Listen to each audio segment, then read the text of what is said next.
Welcome to the Slop Farm. Enjoy the video. You start while already on the Pldt Wi-Fi. Open your Android browser and go to the router IP shown on the sticker or try 192, 168, 1. Use the device Wi-Fi, not mobile data, so the router page loads locally. When prompted, enter the admin username and password. Defaults are often admin/admin, but you may have changed it. Once logged in, make sure you are on the main status or setup page before moving to wireless settings. Once inside the admin interface, navigate to wireless or Wi-Fi settings. Different Pldt models label it slightly differently.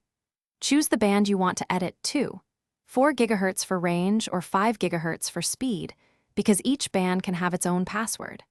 Locate the SSID and security fields and change the Wi-Fi password in the WPA2 or WPA3 passphrase box. You should also confirm encryption type is WPA2PSK or save your settings and wait for the router to apply changes.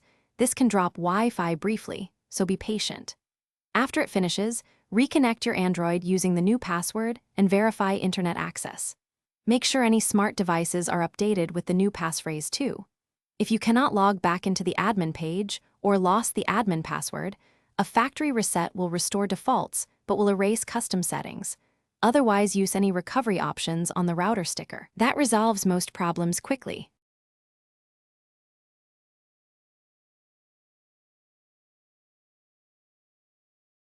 Thanks for watching. Consider subscribing if we helped you today.